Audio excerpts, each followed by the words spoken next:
Queridos, a paz do Senhor.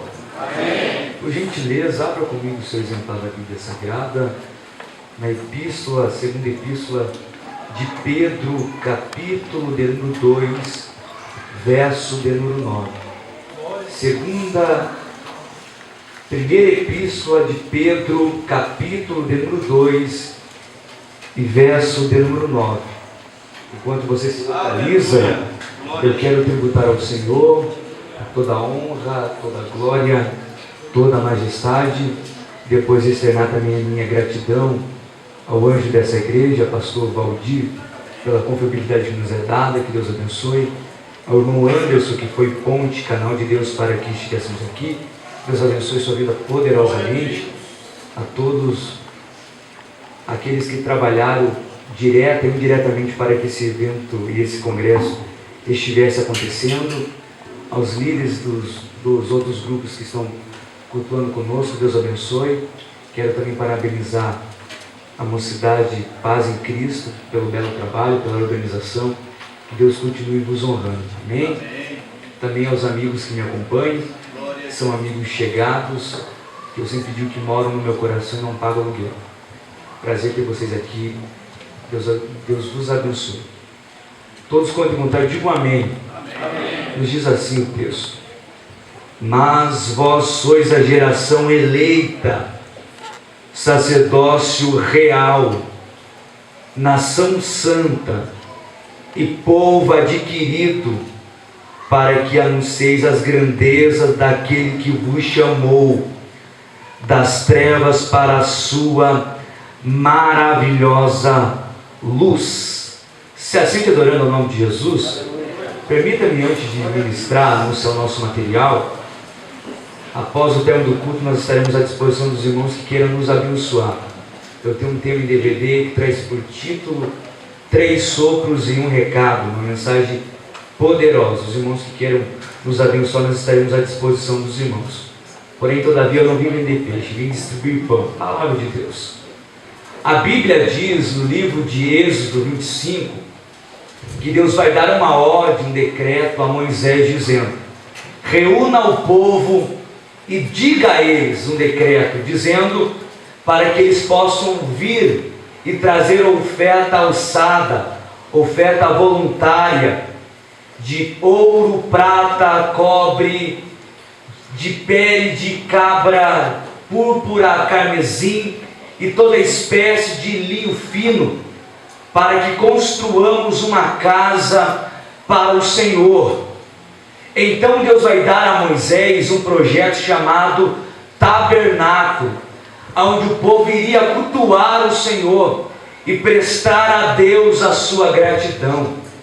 Deus deu todas as medidas de forma específica e muito bem detalhada e organizada.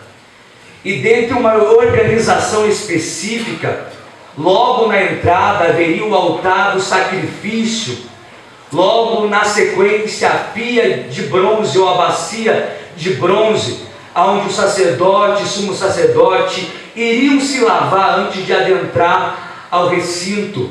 Posteriormente à direita haveria a mesa da preposição com os 12 pães da preposição, representando de forma simbólica as 12 tribos de Israel.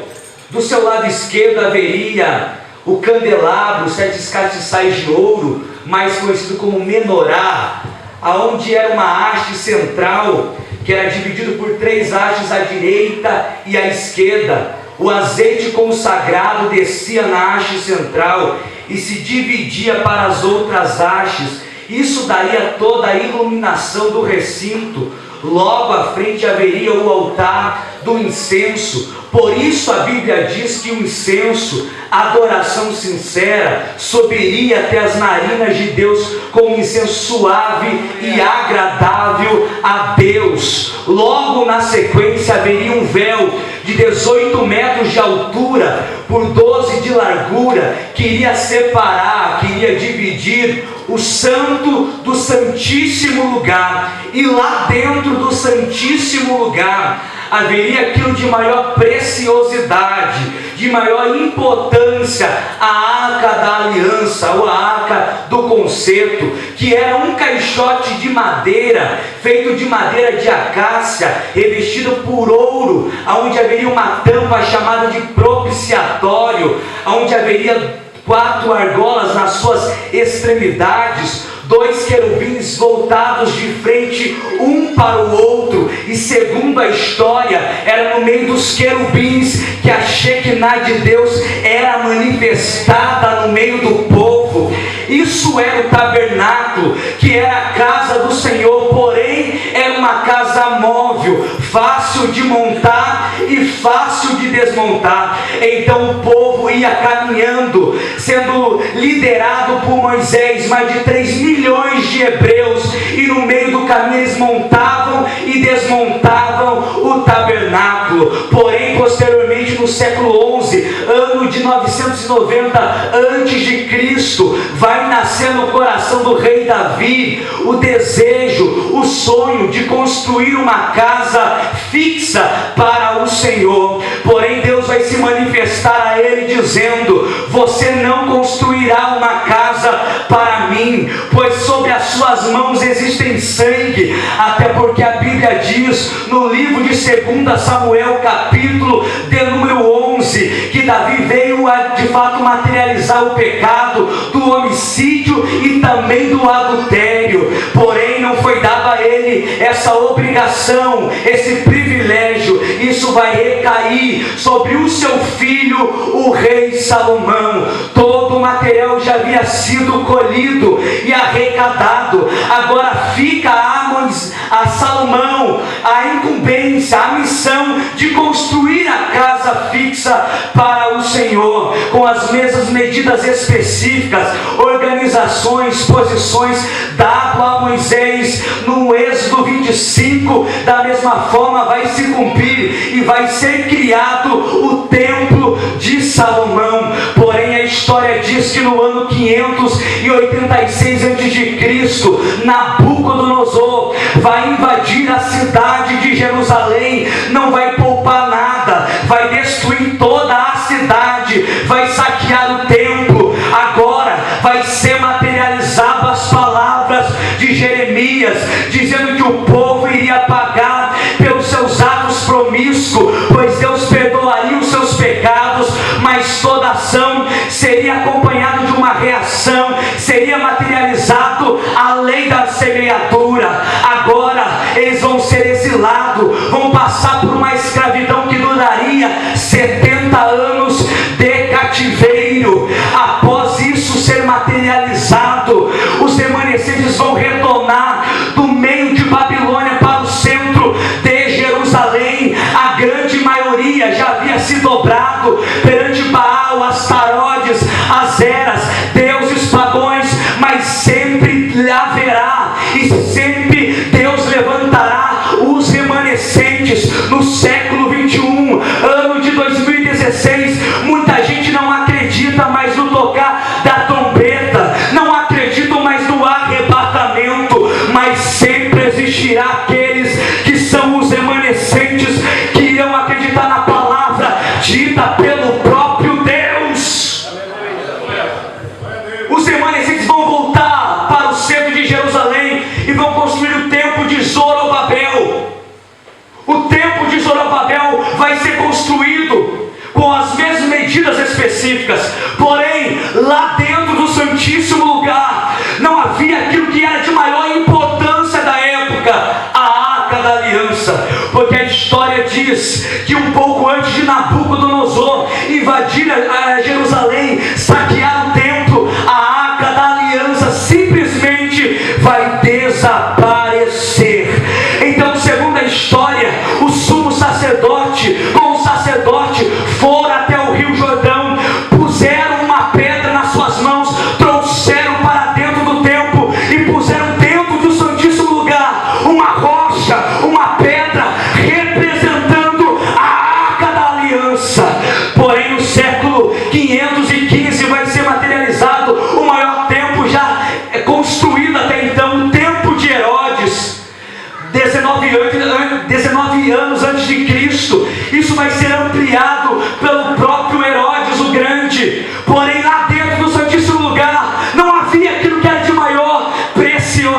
verdade, a arca da aliança. Então puseram a pedra que estava dentro do Santíssimo Lugar, dentro do templo de Zorobabel, agora dentro do Santíssimo Lugar, dentro do templo de Herodes, representando a arca da aliança. Eles olhavam para a pedra e diziam: um dia a arca da aliança estava aqui, um dia a presença de Deus estava aqui, um dia a glória do grande Yahvé, do grande Elohim estava aqui. Mas escreveu Joel, um dos profetas menores, dizendo: chorem os profetas, os sacerdotes do Senhor, porque eu vi a glória de Deus saindo pela porta oriental do templo. Se foi a glória de Deus e acabou, se foi a glória de Deus. Agora, segundo Flávio Joséfo, historiador judeu, o sumo sacerdote,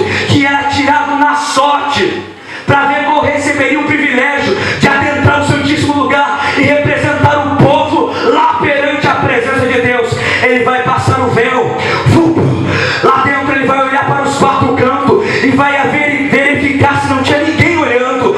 Após ter a consciência e a confirmação que não tinha ninguém olhando, ele vai se lamentar, ele vai cair no chão e vai passar a indagar, dizendo: ei, eles me admiram, eles têm a consciência do privilégio que é dado a mim, porque lá fora o templo dizia, a multidão dizia: ó, privilégio do sumo sacerdote, ó, honra, estão perante a presença do Todo-Poderoso. E lá dentro do Santíssimo Lugar eles indagavam o pastor, dizendo: ei, se ele soubesse que a arca da aliança não está mais aqui, se ele soubesse que a presença de Deus não mais está aqui, se ele soubesse que a glória de Deus não está mais aqui, mas se foi pela porta oriental do templo.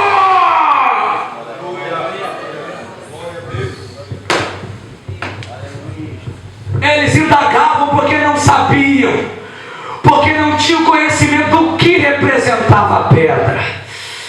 Alaplachuricaia. A pedra falava do Messias, a pedra falava do Oxama Hamashia, aquele que viria em nome de Deus a fim de ser o verbo materializado. Ele olhava para a pedra e não entendia, caía aos pés e se lamentava. Mas a Bíblia vai dizer de forma categórica do que representava a pedra. Primeira epístola de Pedro, capítulo 1, verso 6, vai dizer que Jesus Cristo, Ele é a pedra angular, Ele é a pedra de esquina. Jesus mesmo disse: Pedro, Pedro, sobre ti colocarei uma pedra, e sobre essa pedra edificarei a minha igreja, e as portas do inferno não prevalecerão contra ela.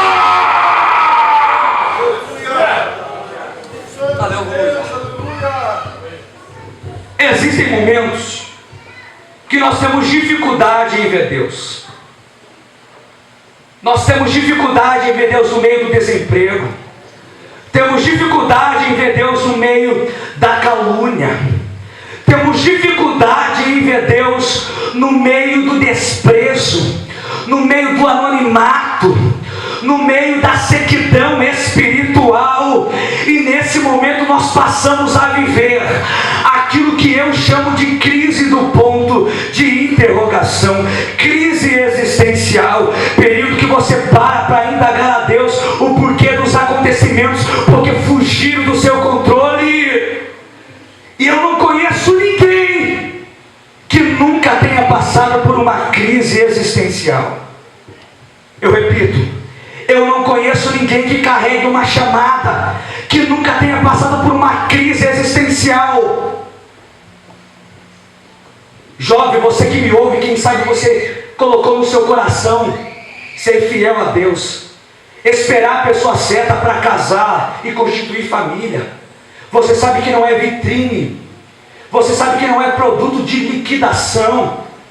Então você propôs no seu coração não ter sexo antes do casamento. Eu vou falar, mas quem sabe você está aqui sofrendo a solidão, e você diz: Deus, há quanto tempo eu oro? Há quanto tempo eu jejum?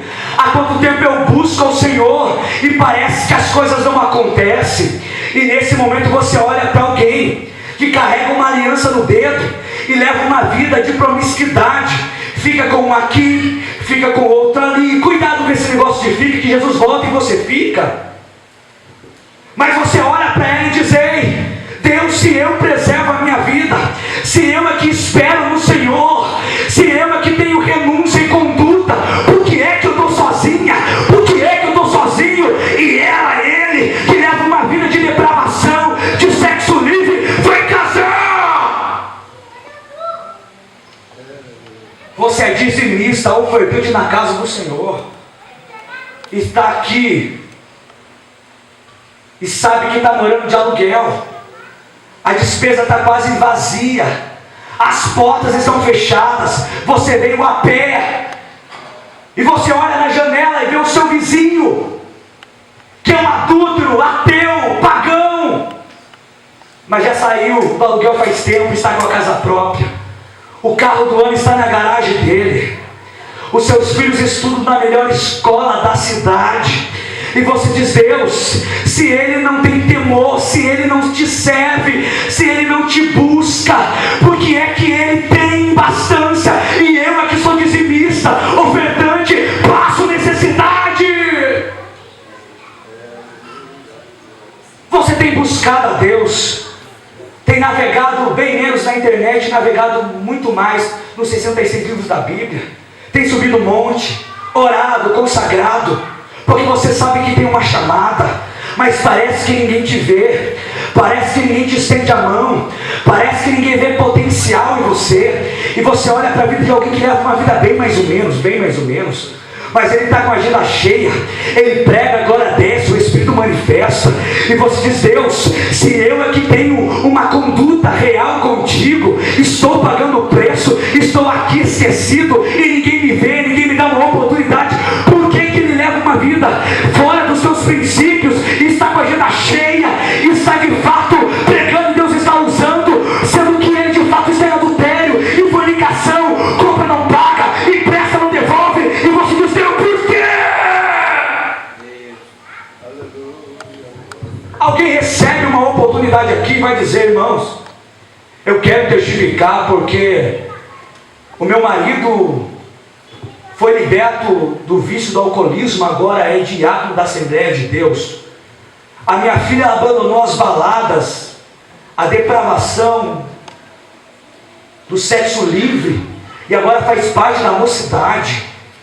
A minha esposa se converteu, e eu quero dizer que eu e a minha casa servimos ao Senhor. Aí quem sabe você está no banco dizendo: Deus, o Senhor disse que ia salvar o meu marido, a minha filha, a minha esposa, mas o tempo está passando, os anos estão passando, e o meu marido ainda está dentro de um bar enquanto eu estou aqui. A minha filha vai sair daqui a pouco para a balada, a minha esposa não me acompanha nos cultos, e você vai orar, e a única coisa que sai é por quê? Por quê? Então é materializado aquilo que Paulo escreveu em Romanos 8, verso 26, dizendo que o Espírito Santo, ele ora por nós com gemidos inexprimíveis, porque você vai orar e as palavras não saem, você não consegue verbalizar, e você olha para a situação que você está vivendo, e você diz: Deus, por quê? Por quê? Por quê?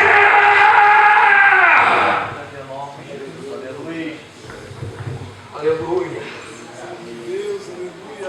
Mas eu vim como profeta aqui para dizer que a crise existencial não vai matar a sua chamada, não vai matar o projeto de Deus com você, não vai matar o sonho de ter a sua família salva, liberta, não vai matar, porque hoje o Espírito Santo te levanta, te renova. Levante as suas duas mãos, pronto, levante. Até porque eu não saí da minha casa para vir aqui teologizar, eu não vim aqui filosofar, não, eu vim aqui ser voz profética para a minha geração. Eu profetizo que você não vai morrer nesse anonimato, nessa angústia, nessa injustiça, nessa humilhação, porque Eduardo Sabinho, Jesus está vindo aí, Jesus está está vindo aí.